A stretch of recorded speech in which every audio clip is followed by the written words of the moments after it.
when I'm on the internet and I hear people talking about a high value man and a high value woman, it's a very deep concept for me because what you're talking about is the pricing of an asset. And that's much deeper than you think that it is. And one of the things that I've concluded is that when you talk about pricing yourself as an asset, knowing your worth, knowing your value, most people misassess what their value actually is. They either overestimate it or they underestimate it, and they have certain things they think are knowable that are not knowable, and then certain things that are clear that they don't even see. So what I'm saying is that the black family is a valuable asset. We have not even begun to strike the surface of the value of the black family.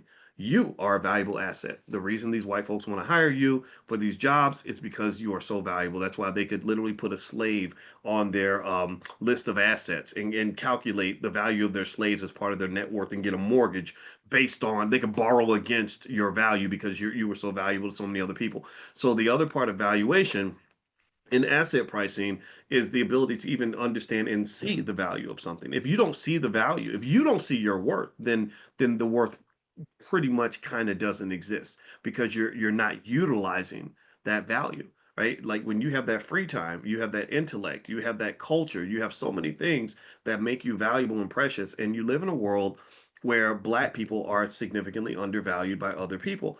And this is one of the reasons why I think it's so important that we educate our own kids is to teach them to see their worth, to understand that your culture, your community, your family has value. And if you want to talk about what wealth means is it's going where the assets are. So price your assets properly, protect them, and go where the money's at. That's important. And part of the reason a lot of people stay poor is because they're running in the opposite direction of where the money is.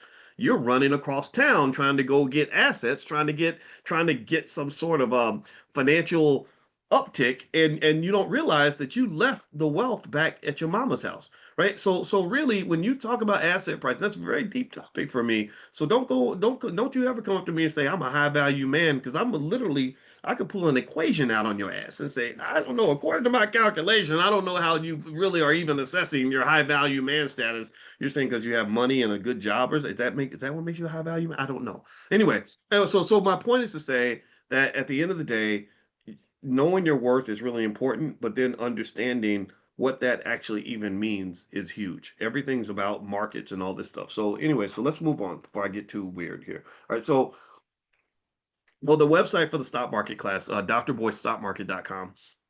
That's the URL. And also we have a program for kids, Black Millionaires of Tomorrow, blackmillionairesoftomorrow.com. So feel free to go to blackmillionairesoftomorrow.com if you want to educate your kids in the Black Business School.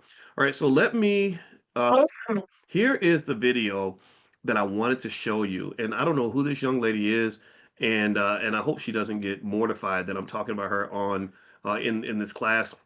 But she seems super smart, and she was talking about this conference called Afrotech.